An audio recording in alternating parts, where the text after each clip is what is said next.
I'm Joanne Darcy, and you're listening to High Performance Woman Podcast, where we're elevating stories of high performance women from across the globe. Here's what we have coming up for you today. As women, we undersell ourselves. We just need to get out of our own way and, make it a level playing field with our own psychology. What will matter in 5-10 years? And those are the things that you have to, focus on or worry about or put your effort into. There's this imposter syndrome that we all have, that if you just fake it till you make it. That was my experience of going to telly. I'd never been near a TV studio, didn't know what I was doing. Strictly was kind of a time for me. It was a good time to kind of get my own space, and it was the first time I made my own friends the same age who were also in the industry and had people meet me just for being me. Today's guest is Rachel Riley. You all know Rachel as the numbers expert on Countdown on Channel 4. You've all sat up late at night watching 8 out of 10 Cats, where Rachel is a resident team member. And she's also presented other shows over the years, such as The Gadget Show. She's a mathematician and a graduate from Oxford, and she's particularly passionate about getting young people, girls in particular, involved in STEM subjects, and has championed a number of initiatives over the years. Like myself, she's an avid Manchester United fan, and Rachel was the first presenter of Friday Night Football on Sky Sports alongside Jeff Sterling, and was also a presenter of Fantasy Football Club. A lot of you may also know Rachel from appearing on Strictly Come Dancing in 2013, where she met her future husband Pasha, and they now have 2 young daughters together. She released her first book in 2021 after being inspired by the struggles of a lot of parents who were homeschooling their kids. And her book, At Sixes and Sevens, was released to help those parents brush up on their math skills. Back in 2023, Rachel was awarded MBE for services to Holocaust education for her work in the campaign against anti-Semitism after being targeted on social media herself. Rachel, I am absolutely delighted to have you on High Performance Woman Podcast. Really appreciate you saying yes to my invitation. So thank you and welcome. No, thanks for having me. I'm not sure if this is, more pod or more therapy session. Yeah, well, we'll see. A lot of people who have been on the podcast so far have felt the lightness that you feel after a therapy session afterwards as well. Yeah. So we'll see how it goes. Just a quick message before we start from my soon to be 96-year-old grandmother, and also my mother, to say that they love you and that they're huge fans of yours. That's lovely. So they're super excited, as I am, for me to be speaking to you today. We're definitely a Countdown family. I remember, for as long as I remember coming home watching Countdown in the afternoons with my little brother. So it's definitely a household show in our family. Yeah. Well, that's how I started. I used to watch it with my little brother coming home from school, and actually Susie and I, Susie Den, who does the dictionary side of things on the show, we came to Dublin about 2018, I think it was, just for an overnight stay and a night out. And everywhere we turned, people said, Rachel and Susie, Rachel and Susie. They knew our names and they recognised us, which was a big surprise. Yeah. Because we're not even really supposed to be, our figures don't count from Ireland. So it's nice to know that we've still got, lots of lovely viewers over there. Yeah, no, it's a huge show here as well. And I do want to go back, I suppose, to your early life, Rachel, because reading all of that out and looking at what you've achieved in 38 years, I think it is, if my research was correct, it's absolutely astounding, and you should be so proud of everything that you've achieved in your life. What sort of childhood did you have that, I suppose, set you up for all of this achievement from such a young age? I had a very comfortable childhood, and you don't realise it in perspective until you get a bit older and you see that there's an alternative. I was from a house where you go to school and school's a bit boring and you look forward to the holidays. And I've done work now with kids who love going to school so much because at home it's so difficult for them. So I've got great parents who encouraged me and my little brother. Didn't want for anything, it wasn't extravagant, but was just comfortable and secure, and it's given me a good example to go on and have a comfortable and secure house with my husband, and hopefully for our little girls going forward. And in terms of your interest in soccer, I've myself as a young girl, I was always interested in soccer, but could never really play it because I was told on regular occasions I was too rough, and that I would cause that I would cause serious damage if I was to play Oh football wow. anywhere outside of the back garden. So, did you get the opportunity to play when you were young, or was it more of an interest that you had? Well, it was the boys. So I used to play every lunchtime with the boys at school because I think maybe there was one girl that was interested as well. And I used to go to the soccer schools at half term, and there was, maybe two, three girls out of a couple of hundred boys. But I just liked it. I mean, my dad is a lifelong United fan. He's from Salford, so he's been going to Old Trafford since he was 9, since 1960. Um, and my brother and I, we had the shirts as kids, and I didn't do it. I went to an all-girls senior school and there wasn't football then. So it's so nice seeing all these programs coming through, and the Lionesses and Premier League and women's professional game. Even United didn't have a team when I was growing up. I think the 16-year-old goalkeeper had to go up to Liverpool to have a professional career when I was young. So it's so nice that things are changing. And then when I got to uni, I joined a team there. And it's just great. I think sport's been one of the brilliant things for giving you a voice and giving you confidence, and kept me and my friends out of trouble. We used to do athletics and netball and stuff, and we weren't in, none of us was smoking or getting into too much mischief. And I think I think women's sport is a really, really powerful thing, and I hope my girls, get into that when they get a bit bigger. Yeah, and some of the grassroots programs that you've been involved in around soccer and it inspiring, I suppose, ambition in young kids, what do they involve? Well, there's so, I mean, football is one of these universal languages. So I remember, just growing up, you can go to the jungle in Borneo, or you can go to a bar in New York, and you can make friends over talking about United, particularly for me. And I'm an ambassador for a brilliant charity called Grassroots Soccer, and they use football to teach adolescents in Africa about HIV and AIDS, and they actually use it literally in terms of juggling too many balls and juggling too many partners. Mm. And they empower local 20 somethings to teach the younger kids, and it gives them it gives them something to do, and it gives them a sense of achievement and teaches them vital skills to then go on and have a career. And obviously it teaches the adolescents really important life skills. And then the Premier League do a brilliant program called Premier League Primary Stars, where they've gone into schools and they actually use football to teach about maths. So I think getting up and enjoying maths or enjoying what you're doing means you don't feel like you're learning, so it's not a chore. And they've just brilliant initiatives where you're counting the number of throw-ins, and you're all kinds of. I mean, I think some of the best mathematicians I've seen are people who've just done fantasy football, and the amount of stats that they're involved in, that they can just reel off the numbers and they understand what it means because it's interesting to them in that context. And when I was, when kids were bored in school, saying, why are we going to do this?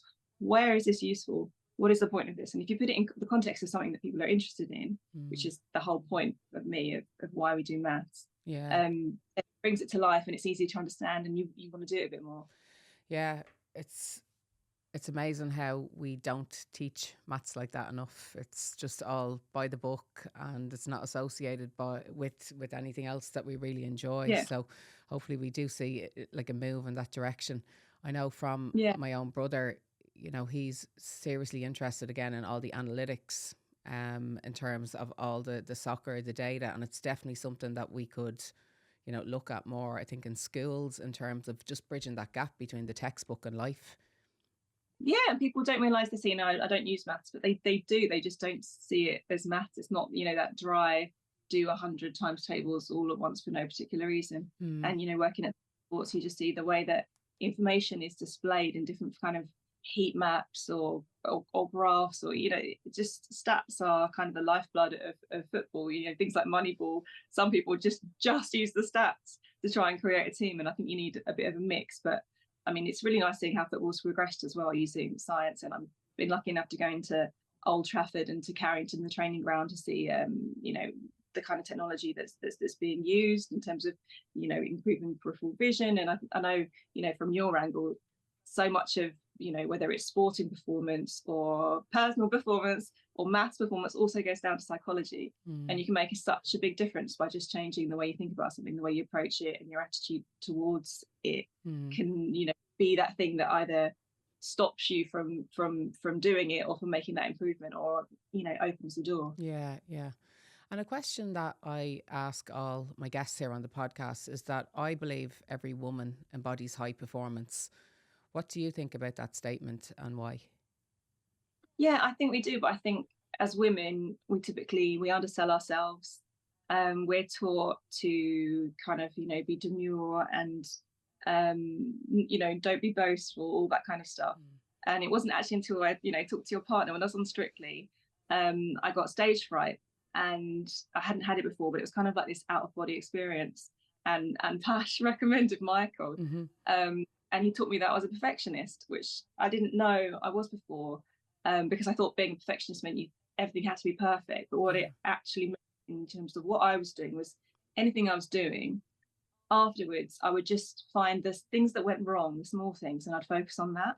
And I would never, ever, ever think before I did anything, what would be a good outcome? What would be a positive? How well do I want to do? Or what am I hoping to achieve from this? Yeah. And then if I did it, be pleased with it. And it was quite interesting because it opened the door. Like my friends and I, we went to girls' grammar school. So everyone got really, a similar group of friends, really high achieving and, successful and doing all this stuff. But we're all the same way. We'd all pick at the things that went wrong and never actually stop and think that went well. I'm pleased with that. Yeah. And I think it can I think the people that can brush off things that go wrong and focus on the positive, so the people who are more likely to try out new things and push the boundaries. And from work with maths and girls in STEM, I know that girls are more susceptible to outside influence. I think that's why there's a lot of problems with social media and eating disorders and this kind of thing, because we just naturally, statistically, we're more susceptible. And if we know these things and we know we can be aware of it, and then we can go some way to overcoming it. And it even goes as far as middle management or higher management. I have a friend who was tasked with doing some research for a big corporation who were just they couldn't work out why there were so many women in middle management and not in top management. And what she found was that when a woman reads a job application, she feels like she needs to tick all the boxes before she goes for it. And I've seen this with my friends, going for jobs, going for promotions, they're saying I'm not qualified, I haven't got the experience, I haven't done that. But the ones that go for it anyway, I'm like, well, men, when they statistically read these things, they feel like they need to tick about 60% of the boxes and they will go for it. We just need to get out of our own way and make it a level playing field with our own psychology. And I think that will go a long way to just saying, actually, there's this imposter syndrome that we all have, that if you just fake it till you make it. That was my experience of going into telly. I'd never been near a TV studio, didn't know what I was doing. Just went for the job on Countdown because I used to watch the show and I love the numbers game. And I just had to kind of smile my way through it and learn on the job. It's worked out, so I don't have any regrets. That is amazing. I mean, one of my questions was, how did it come about that at 22 you were filling Carol Vorderman's shoes so seamlessly on Countdown? And to hear that you were faking it till you make it in some ways, and just getting through it is quite inspiring, particularly when you relate it to the perfectionism. Yeah, I mean, I when I applied for Oxford, I didn't know anyone who'd ever been to Oxford or Cambridge. I'm from Southend in Essex. I went to a girls' grammar there, and just plodded along. Got good grades, but I wasn't, I was much happier, chasing boys and playing sport and stuff than like being like a, hardcore academic geek or whatever. But I just thought, I'll try. Left the interviews thinking, well, that was a complete waste of time. Let's just go home. And then, you get the answer saying, you're admitted. And then when you turn up on the day, in October as a fresher, you find out that everyone else there also thinks that they've made a mistake with the application, with the entrance letter, and you're going to get turned away. And then it's been like that the whole way through. I remember going back after my first term, crying because I didn't understand what happened, what was going on in the maths, and getting back and having this test and winning a prize. And I think women, we undersell ourselves and then we surprise ourselves when we do it. And again, with the Countdown application, I didn't have any experience, but I had absolutely nothing to lose. So I applied for it along with a load of other grad jobs. And then even when I got it, I thought, well, they think I can do the job. They know better than me. So I'll go with it. And if it all goes wrong, then I'll just go back to whatever I would have been doing before. And I've had a fun experience. And kind of, do it first, worry about it later has been a good policy for me over the years. Yeah, I can totally relate to that as well. I think when you're talking about that, I know even from my own perspective that it's like a bit of external validation at times. Like nearly the external validation comes before your own internal validation, whether people see that or not. It's really interesting, and I think I've always worked on trying to change that, but it's still there, probably more so than ever. What for me has been interesting is through social media, because when I started my job, there wasn't anything as social media, which I'm really grateful for. It's 2008, so we filmed 15 shows of Countdown, because we do them in 15 show blocks before any got broadcast. So by the time I'd filmed 15, I could actually see what was going out, and I could see my shoulders were stooped, and I was, just things that you'd want to change if you could see it. But I didn't have that instant feedback from social media. There was a few letters and a few comments. It wasn't as big as it is now. And I have, you mentioned I've had a lot of trolling. I've kind of accidentally fallen into campaigning against anti-Semitism, and I get worlds of abuse. And it's kind of made me separate external opinions from myself, because they're so far of the mark from who I recognise as myself, and I know what I know is true, that I've just been able to distance myself from it entirely. And I think I'm really lucky, and I really value that at home I've got a really stable relationship. My husband's amazing, and I'm just really comfortable at home, and I've got friends who've been in domestic abusive relationships, and I can see that if that's not there, going out in the world is so difficult. But because I've got this solid security at home, I feel like I can go out and face the world. And I know where my priorities are. My priorities are, my family. That's what makes me happy. And as long as, that's there, and I'm working on that as my priority, then everything else kind of can come and go, and I can deal with that when it comes. That's really inspiring to hear, definitely. And I think if there was somebody listening now in terms of how you get that self-assurance, so you've described obviously the home environment, the relationship, the connection, the family unit being really important. Is there anything else that you would have went through or experienced that was a tipping point to say, do you know what? No, that's out there and this is in here, and I know what's true myself, because I'm sure it's a big journey for people, and I'm sure it was a big journey for you at the time. Yeah, I mean, that's been, since I've been in my career, that's been kind of shattering, like, just breaking the world as I knew it and having to repiece it together. And doing that with a support network of people I trust, and you question yourself all the time. But you have to put the work in. You have to know what you're talking about. You have to do the research, and if you know what you're talking about, then you can talk about it comfortably. If you don't know what you're talking about, then you either need to do some work, or before you can, basically. I think there's too much of that now. There's too much of kind of dipping into things you don't really understand necessarily, and people get in trouble, then have to claw things back, and have internal crises. And I did the work before I said anything. So that's kind of my solid ground. But I think in terms of my life and things that turn what you view upside down, I had a close family member, her partner died really, really suddenly when she was pregnant. Wow. When I was about 25, and it was the first time we had death hit us from a young person, just completely out of the blue. And this was a person who was clean living, really healthy, really fit. And it can happen to so many people, but we just hadn't experienced it, and it just changed my worldview in terms of life really is that short. These things can happen in an instant, and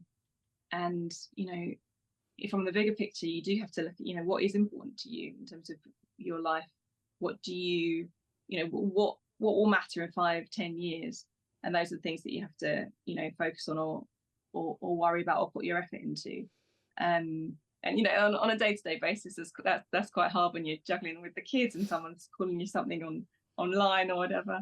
But from a bigger picture, we really don't know how long we've got, and and you have to make your own path. And it's not on this track that I thought it was on before. When you're young and everyone's invincible, you're on this track. For me, it was, you go to school, you go to uni, you get a job, and then you might get married and have kids or whatever you want to do after that. But this kind of was like, oh, actually there is no track, and you have to make your own course. And it can be radical if you're not in something that's, if you're not in some place that's happy at the moment, you can change that. And what was interesting was my friend, who, she lost her partner so young, and having this baby, she found that all her friends were so honest with her that they never would have been before. People just kind of, because she was just so vulnerable and just bearing her soul, they were doing it back. And she found so many people who were with young families or with their husbands, and they just weren't happy, and they wouldn't admit it to anyone else, and they just was kind of stuck in this life they didn't like. Whereas before, you just kind of see the surface and you see everyone happy, and she felt awful. And actually that made her see, everyone else's life isn't perfect. And it's just an interesting, eye-opening, horrible experience, but changed my view on a lot of stuff. Yeah, it's interesting around the vulnerability, isn't it? That when people are just really honest, it's where the connection happens. And I think a lot of the time what we observe is people just ticking the societal boxes and going through life, and it's only when something happens that you reassess everything and think, okay, well, am I happy? Is this what I want? But in our young life, I think up until our 30s, maybe till our 40s, for some people it's about just ticking, okay, I went to university, got the job, have the husband, got the house, etc., etc. And then we reach a point that we're like, okay, we're here now. At the top of the first mountain, is this it? Or, maybe something happens in advance of that. So I think it's really important that we try and ask ourselves those questions as we go through life, as opposed to when something happens or when it comes to a stop. Yeah, and definitely. And something, having kids, you look at your kids and you think, what do I want them to know? What do I want them to question? And trying to get them to just make their own paths rather than have anything set out for them. And what would those things be when you're kind of thinking about, okay, well, what is it that I want for them? And I suppose, how are you setting the girls up now, I suppose, for life from a young age? I'm trying to give them an example. I think, you can say everything you want. Words are just words. I think you have to walk the walk, and you have to give them an example of the person you want them to be, or the attitude you want them to have, or the questioning you want them to do. I think one big thing for us is my husband's Russian, and when the war with Ukraine started, it was awful. It was terrible to watch. And my family, my Jewish side, they fled what was Russia, just over 100 years ago. They had to get out because of, genocidal violence. And it was really difficult, and there was nowhere for them to go. And, there was basically when that happened, we opened our doors, and we've had Ukrainian refugees living with us. So I want them, to know, they've got Russian heritage, they've got Russian family, they're learning Russian. I want them to be, proud of their identity, but also be proud that when that happened, they, had a family living with them. And, the little boy that lives with us, he just turned 9 this week, and they think he's their brother. Yeah, yeah. Eldest says it's her brother. You go, no, brother. Okay, cousin. Yeah. And to just see people for people. And I think, that's a big lesson I want them to learn. You can do things to help other people. You're still very well saying things, but you can do action as well. Yeah, yeah. So you have how many Ukrainians living with you since? For 2 years now, is it? It was June 2020. Where are we? 2022. Yeah. That they came. Yeah, so nearly 2 years. Yeah. So. Yeah, we've had different members of the same family, but and my Russian brother-in-law is currently he's been in exile. He fled the country year and a half ago.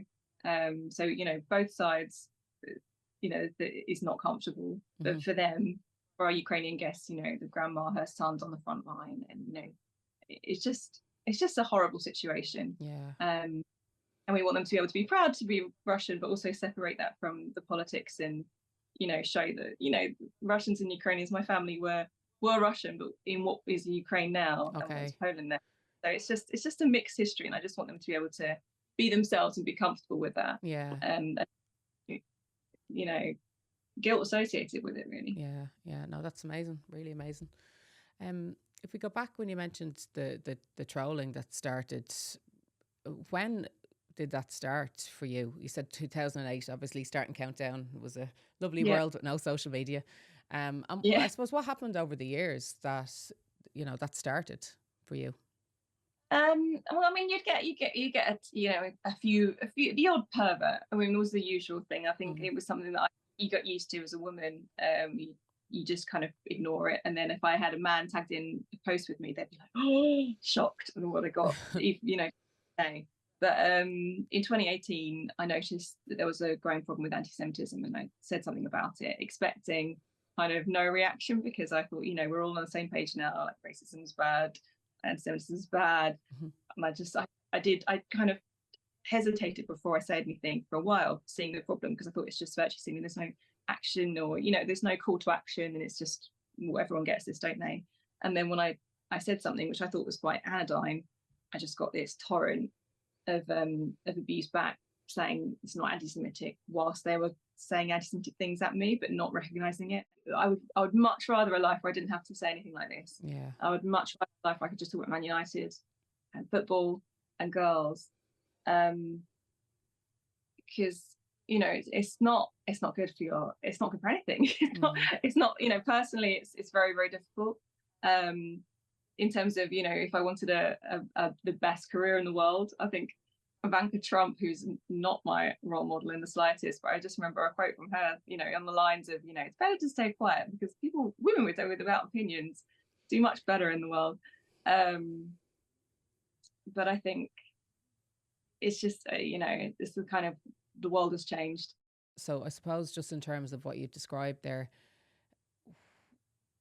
what would be the lessons, I suppose, that you could share with our listeners around making a stand like you've made in terms of what you believe in?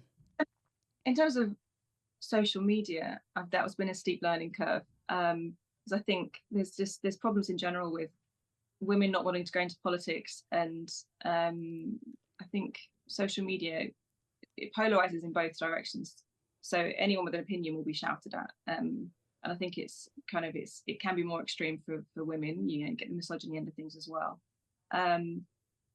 And I think as a society, we need to be aware of that, and I think it can be dangerous. I'm a patron for a brilliant group, a non-profit called the Centre for Countering Digital Hate, and they look at the effects, and some of the people there they've worked with politicians, and politicians can get eight negative tweets on something, and they internalize it, and they can actually we want to change their policy.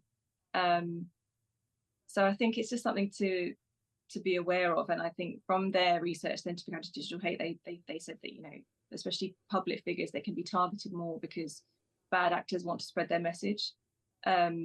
So someone would say something absolutely outrageous, and if you retweet this saying, isn't it outrageous, and say you've got 1 million followers, if even 1% of that 1 million followers thinks, oh, that's interesting, and looks at, that's how they spread their message. So I've learned not to engage with a lot of that stuff, and I think it's a lot of it you just have to learn to bite your tongue, because actually engaging with some of these ideas, it helps spread them.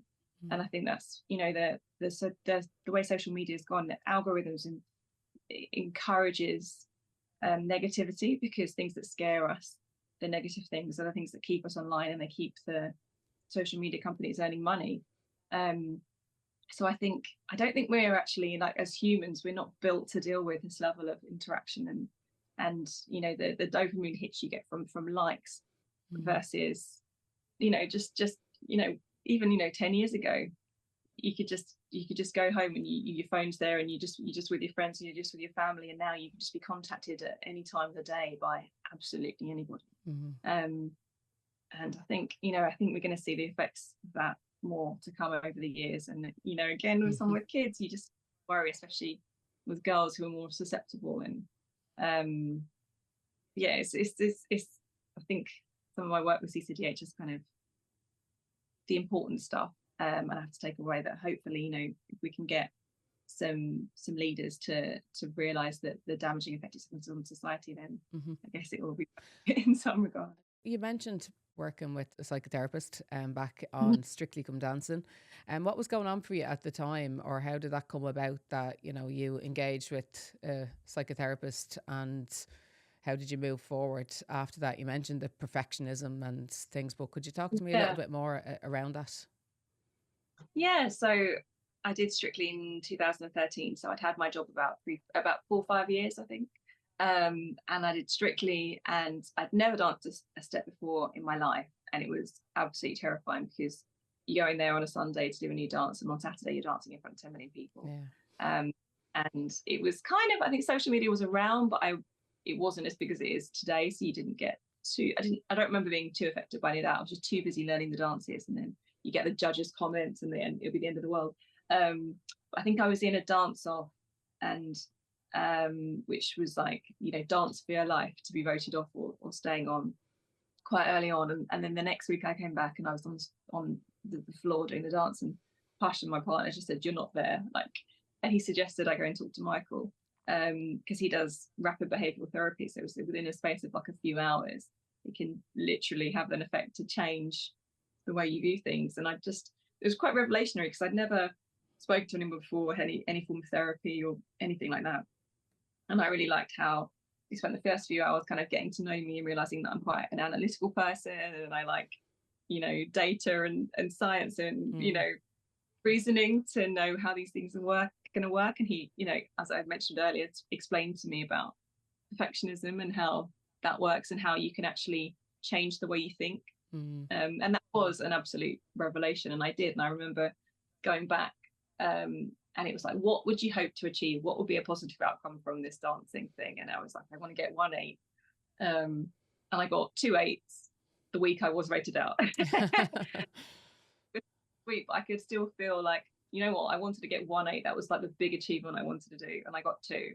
So everything else is out of your control, so don't worry about it too much. And it has, I have felt that going forward, loads of work since then, before I do something, because you can be self-conscious, especially when you're in front of people. I didn't have any experience public speaking or performing. I was this maths geek that liked playing football.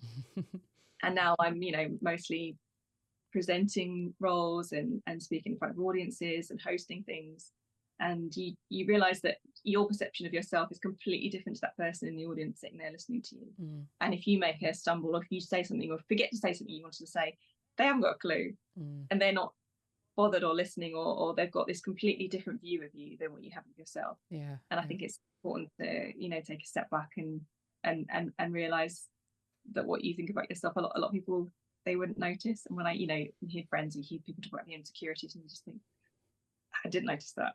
Would never know in a million years. Like, don't worry, it's not a thing. And some people have a habit of having to say that to somebody before they think that person will notice as well, and you're putting this stuff out there that probably nobody would ever notice as well. And obviously Strictly was a big time in your life for more reasons than one. Having met Pasha, I always imagined to myself that it must be so intense just spending all that time with one person. And obviously you guys fell in love, and now you're married. What happened during that time together? Well, that all came a lot later, actually, because I was in a relationship during Strictly. So Strictly was kind of a time for me. It was a good time to kind of get my own space, and it was the first time I made my own friends the same age who were also in the industry, and had people meet me just for being me, rather than part of the relationship that I've been in since I was 19. And it kind of gave me a bit of distance and headspace to realize that wasn't what I wanted. But you do get to know someone more than you would elsewhere. And it's kind of Strictly is kind of, well, I got PTSD following Strictly, so it's kind of this thing that a lot of people who have done it can relate to, and it's this like trauma bonding, like hostage situation, and not with your partner, just with the show, because you love doing it and it's so much fun, and you get all the endorphins from the training and achieving something, just being in the moment, and just all you're supposed to be doing is learning this dance, and that's all you're doing. You haven't got any distractions, you haven't got to do the washing, you haven't got to check your phone, you haven't got to do anything. You're just doing that, and then by the end of the week you've achieved it and you've done it and you've got that gratification, and then it kind of disappears. And it's kind of, I think, in a similar way that professional footballers, the same way, I mean, obviously it's a lot larger scale for them, it's their job and their career and their life for all this time, and they're part of this team, and everything's organized for them, and their diet and their training and where they're going, and then when they retire, it's just all gone, the team's gone. And it's like that in a kind of holiday romance whirlwind kind of thing with Strictly. You just have this thing that you're achieving in this big group, and then suddenly it's gone, and also they're still there. And it's just this very strange dynamic, and I've spoken to it with people who've also done it, and it's just, unless you've done it, you can't quite put your finger on what it is. But I don't tell people to go into it lightly. People are like, I've been offered this, and should I do it? And, on a few occasions, I'm quite honest when I say it's not for, it's not always the golden ticket you think it is. Yeah. And so the PTSD was that, how did it feel, or how did you identify it as that after Strictly? Well, I think it sounds absolutely ridiculous, and I know it sounds ridiculous, but I think the dancer thing was quite scary, and I think it just brings up a lot of emotions in it.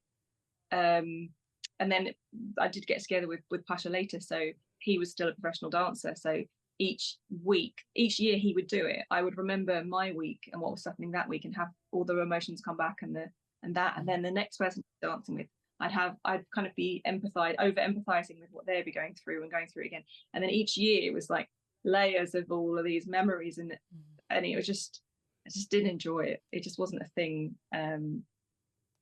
I enjoyed it while I did it, and then if I never watched it again, me too. Kind of asking about it now, I just kind of like smile and politely nod and then move the subject away. Yeah. As a Manchester United fan, obviously not an enjoyable place to be at the moment. I think when we were chatting previous to the show, I said that my godson now supports Manchester United. He's 9 because he loves the underdogs. So it's just, things have really gone full circle. But I suppose gone back to like launching Friday Night Football, and then how you exited that there in terms of how you left. I know there was a bit of social media backlash there as well, and I'm always wondering, since that happened, and I remember it happened, if it was Roy Keane who used the same term about Spurs at the time, would it have been even noticed? Or what's your view on that? Because sometimes I feel like things can be interpreted differently when they come from a female versus when they come from a male. Even our tone and our words that we use, sometimes we have to check ourselves a little bit before we say something, for concern of how something will be interpreted. I mean, I think it's a storm in a teacup, really. I think I remember it. So there was it was the end of the season, and it was Spurs and Chelsea were in line for the title. Obviously, Chelsea had lots of money pumped into them. Spurs, kind of a homegrown team-ish, and they've always been there or thereabouts. Hadn't quite, obviously, ever won anything, but they were so close. And then it was the game against West Ham, who I think had one of the worst seasons ever. Had barely any points. And Spurs just fell apart. They lost to West Ham, who on appalling form, especially against the bigger clubs. And I said it was a bottle job. And I think at the time when we were filming it, no one paid any attention. It wasn't even mentioned. And then afterwards, social media went nuts or whatever. And then it was a thing. But I definitely think if a man had said it, wouldn't have made any difference at all. And I think there's been experiments. I think Gary Neville, I think it was Jill Scott, switched their Twitter and gave the same commentary, and she got loads of misogynistic abuse for what Gary was tweeting on her, from her account. So I think, a lot of it I kind of have to ignore. I know there's a lot of, female pundits who they still get it. It's just at the moment it's one of those things in social media that happens, and there's nothing you can really do to combat it. I'm trying with my work with the Centre for Counter Digital Hate, because I think something needs to be done, because it's trying to push women out of spaces. But I think in terms of Friday night football, I think it was one of those things. It was the first time they tried Friday night football, and they tried to change it too much too quickly. So they tried to make it an entertainment show, and it just was one of those things. It just didn't quite work. Loads of programs on TV don't quite work, and it was just one of them. So I'm glad that I had a go. I pushed myself out of my comfort zone, and I think I'm quite happy to write it off as just one of those things. It just didn't quite work as a TV show, which plenty of things haven't. And carry on and enjoy talking about football or being in football, or you doing whatever I want without anyone else's approval. I wasn't aware of the Gary Neville Jill Scott experiment. That's really interesting. Yeah. I think it might have been an advert for a beer company, okay, but it was a clever one. Yeah. No, it's funny. I must look it up. I mean, you would be in essence a high performance woman in terms of everything that you've achieved from professional and personal life. What would be your kind of strategies and habits and mindset that you would I suppose rely on or use that you could share with our listeners? I think I've mentioned a few of them, but just to distill them, before you do anything, think about what you hope to achieve, what would be a good outcome, what you're wanting to project, and then if you do that, to actually stop and say, be proud of yourself, give yourself a well done, because it's so easy to beat ourselves up for the little things, and if you do that, I think it limits yourself in what you want to go out and do going forward. I think going outside your comfort zone is another big thing, because you don't know what you can achieve until you do it. And I think failing is actually a really important part of that, because it's you hear so many entrepreneurs and successful people talking about when they failed and picked themselves up and carried on. And I think perfectionism can kind of make you not do things for fear of failure, and especially being at a girls' school and actually being quite high achieving forever, with the best grades and stuff, you don't necessarily want to do the things that you might enjoy if you're not going to be the best at them, or you might fail or whatever. So I think failing, I remember I passed my driving test on the third time, and actually that was the first time I didn't do something, and it was really mentally hard to do. So I think if we actually push ourselves and get girls failing younger to be able to pick themselves up and have that resilience, I think that would be a really strong trait, and really useful. Just when you're saying that about the girls, and I know that you do a lot of work with young kids, girls in particular, around getting them interested in STEM subjects, and would that involve, or what does that involve, I suppose? You've mentioned their failure and dealing with that. I mean, does that incorporate some of those things as well? I think that's one of the reasons. I think things are changing, but I think typically, especially maths and science, is more of a right or wrong subject. And whereas people quite, you don't need to know every word in the dictionary to say you can speak English. People feel like if they're not Einstein, they can't confidently say they're good at maths. And you don't necessarily, you don't need to be the best at something to be able to go and do it and enjoy it. And you don't need to know the whole, field of science to be able to be a biologist or a physicist or whatever. And we haven't necessarily had, the examples of people to look up to, people who've done it in the past, because, science was closed off for women at, universities were closed off for women. So, you look at the famous scientists and it's all men. And I think it's really important actually to show role models that you can relate to. And then you can ask, how do you have a family and be a scientist? There's a brilliant one called Dr. Grossman who talks openly about, being really an emotional woman, just an emotional person, and being told that that's not scientific and that's not, that you can't be a scientist if you're emotional, which is just nonsense. And I remember talking to someone really recently, actually, really high up in journalism. And she was frustrated that her female colleagues, they weren't putting in the hours like the men, so they couldn't get up forward. And I see it really, really differently. I think we need to kind of change the landscape. We're women. We're the ones, if we want to have babies, we will have babies. If we want to breastfeed, we'll be breastfeeding. We just have to make the workplace fit for us. Because I think what we're trying to achieve by getting women higher up in the workplace, or, more equality, or, we want a healthy society, don't we? You want women to be able to have families if they want to have families and have the careers that they want to, rather than trying to bend themselves into this like box that men have gone into for years that will actually not benefit the family or the children or the women to be in. Yeah. So our attitudes kind of need reframing, and I think the next generation have got such different ideas to even what mine or older generations have in that respect. So I think feminism is going off in so many different branches. Yeah. But for me, it have meant that when I had my children, I brought them up to studio, and I didn't. And I kind of, I know that the working ethos is all about equality and making it comfortable and all the rest of it. So I didn't kind of ask. I just kind of brought my daughter in for feeding. Yeah. Take a bottle. So on the breaks, I would feed her. And if she needed to feed, not feed her. And then I'd go and do the work. And kind of that meant that I could stay in the workplace. They kept me, which is what they wanted. And I've got a healthy, happy baby. Yeah. So Yeah. That's a really, really valid point.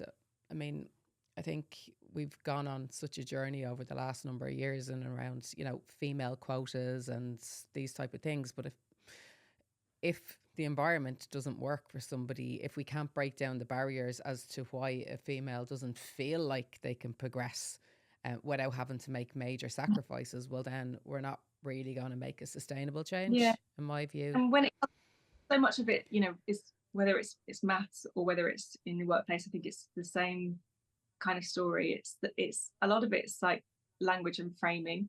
So I kind of say, they often say, oh, girls aren't good at maths and science, they're more creative. And I say, well, I think engineering is one of the most creative jobs out there, because you have to think of solutions to problems that other people haven't even thought to ask the questions on. It's reframing, you're creative, great, go be creative as an engineer.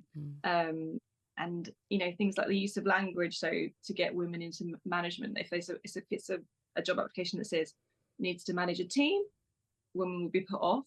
If it's the same exact job but it's described as nurturing and growing a team, women are more inclined to do it. And I think statistics show that there's the more, if you have balance in a workplace and an organization, they tend to do better. There are there's more than one way of skinning a cat, and I think it's just a really simple, easy way to encourage rather than force quotas or whatever. And encourage more people to feel like they can fit in that particular space. Yeah, the language is really interesting in terms of job descriptions, as you say, and how we change the language to be less masculine and more either gender neutral or female, and how that can encourage more females then to apply. Even though I agree with your point from earlier on around the research, when females look at a job application, that we'll look at all the things we can't do. Whereas male, the tendency is to look at everything that they can do. So it's just really interesting. And I wonder how we can, progress through that over the next few years. It'll be really interesting to see.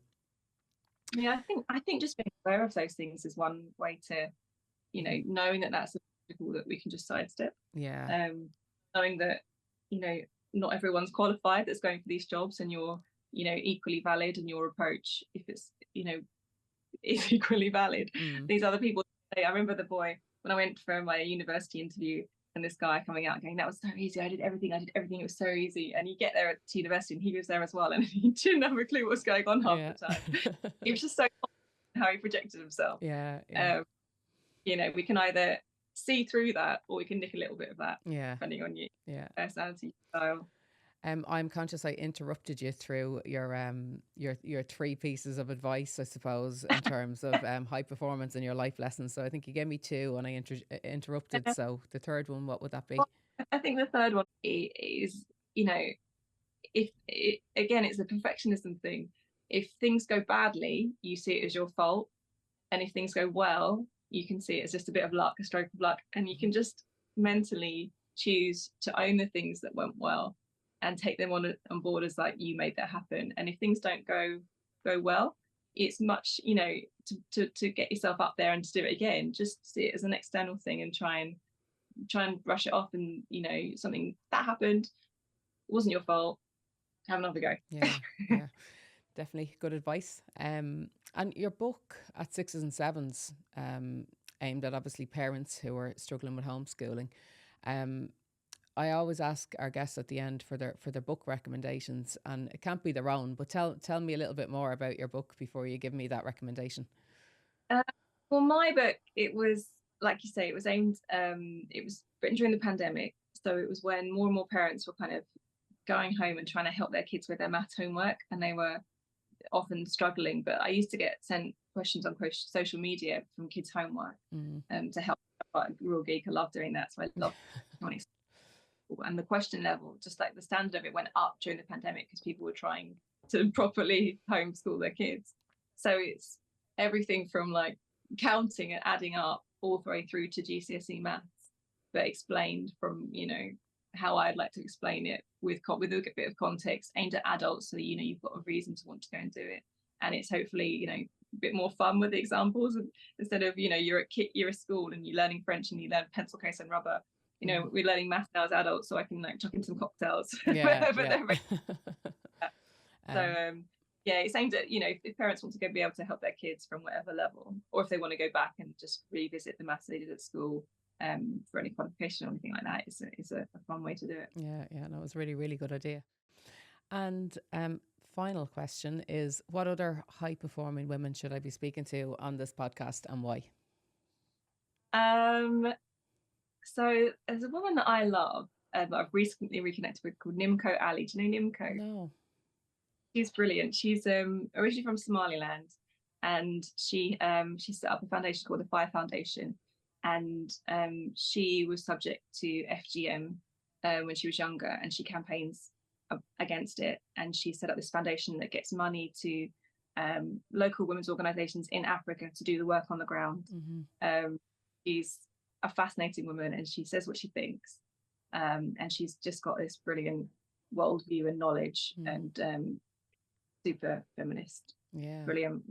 Yeah, I'd love to chat with her, so we might have a conversation after, just to maybe connect me with her, because she sounds pretty inspiring and pretty fascinating.